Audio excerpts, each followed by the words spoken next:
What is up, guys? It is the Bluebloods here, back with another Week 6 college football preview, man. And we got number 9 Michigan traveling to Lincoln, Nebraska to take on the Nebraska Cornhuskers in a huge Big Ten matchup this weekend.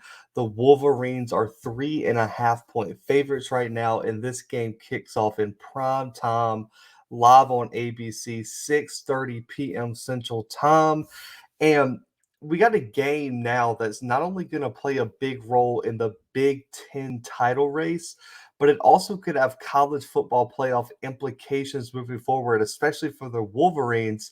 And it also could play a huge role in Scott Frost's job security, because what would a top 10 win do for this program, do for this fan base, and how great would that be to have on his resume? So those are just some of the implications of what we're going to be watching this weekend when these two teams take the field.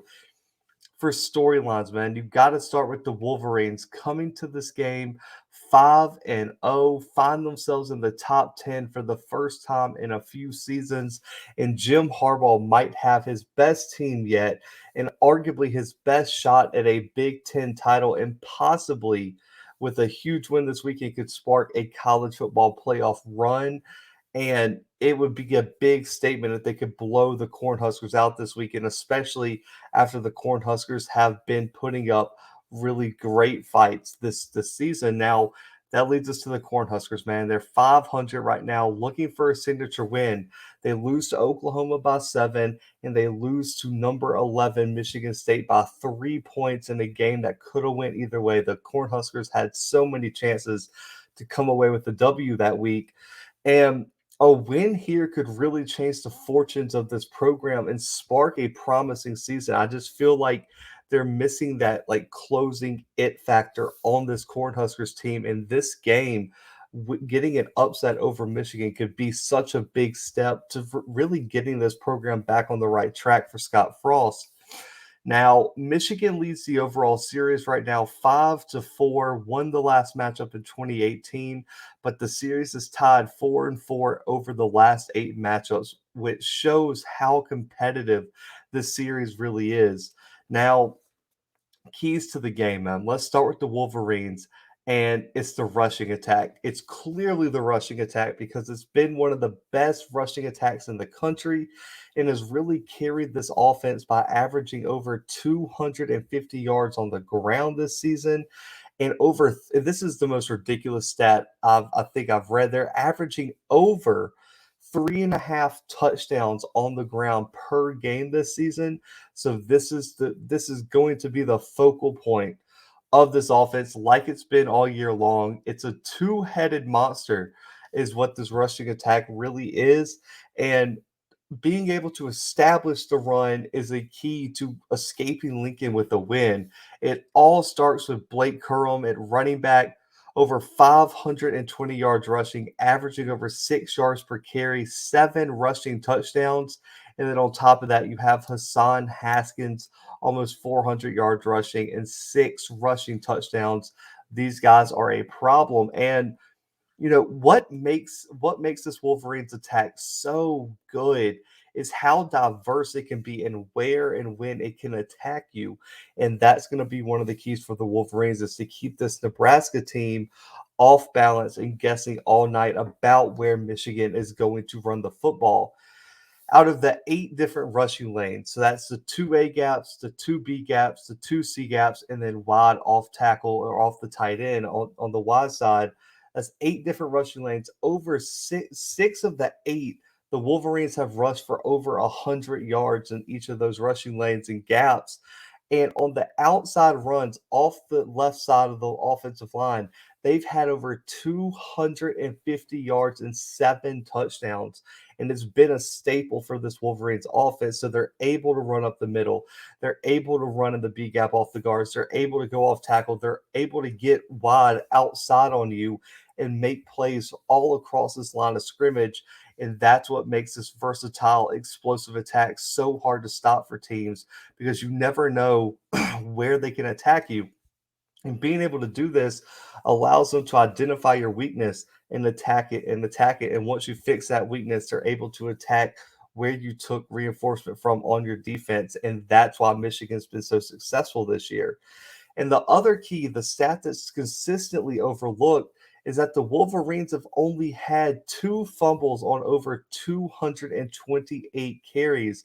It's a very overlooked statistic about why the Wolverines have dominated on the ground this season. And on top of that, the rushing attack has really allowed Cade McNamara to come into his game throughout the season, limit turnovers, have high percentage throws on one situations, and that's why McNamara has not turned the ball over. 0 interceptions this year, which is one of the most important stats for this team. So they don't turn the ball over a lot, which has been a huge key for Michigan this season. McNamara takes advantage of the loaded boxes. They target defenses over the middle with intermediate passes, and then they take their deep shots when present. He's completed over 69% of his passes for 200 yards and an 85.1 passing grade in those intermediate range passes, 10 to 19 yards down the field. And on his long ball, 20 plus yards down the field, over 300 passing yards, 4 touchdowns, and almost a 90 pro football focus passing grade. That is where McNamara makes his money. If he can be efficient, explosive, and avoid turnovers like he's done all season long, the Wolverines are going to be very hard to stop this weekend. Now, the wide receiving core is going to be important as well, and it all starts with Cornelius Johnson, who's really stepped up in Ronnie Bell's absence, and he's been the deep threat for them all season. 10 catches, averaging over 24 yards per catch, and 3 receiving touchdowns. And a dark horse on this team who I would love to see get more opportunity is Dalen Baldwin.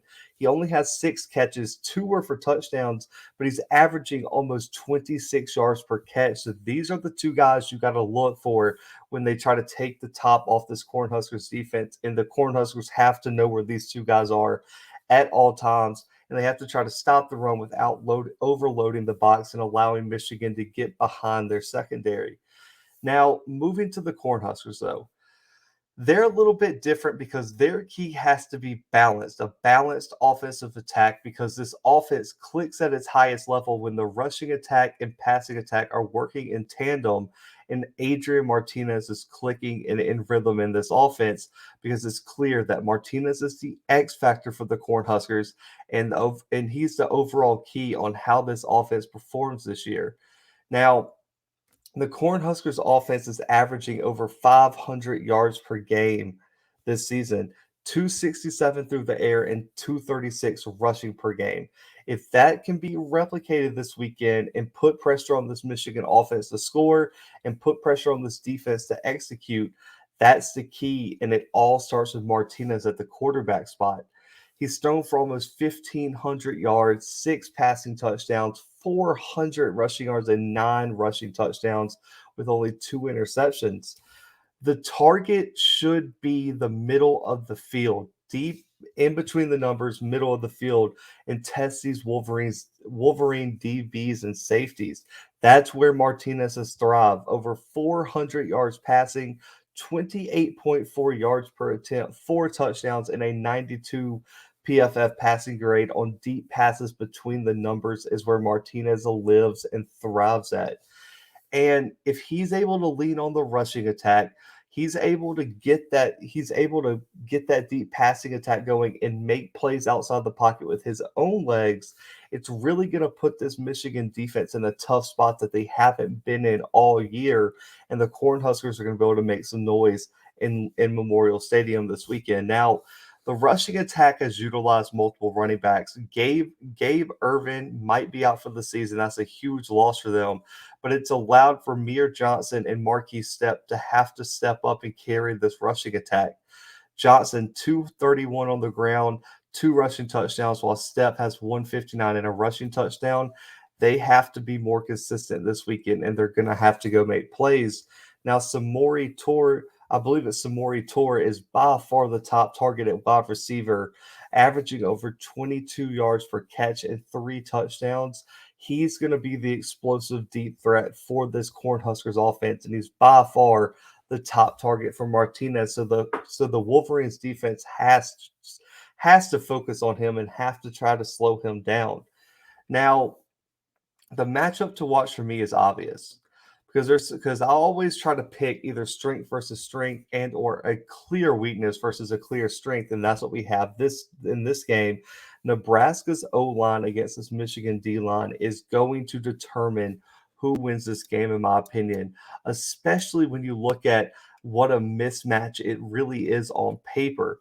The Cornhuskers O line is going to have their best game of the season Saturday night because this Michigan D line is a problem, and the Cornhuskers have really not seen a front seven outside of Oklahoma like they're going to see this weekend when the Wolverines come into town.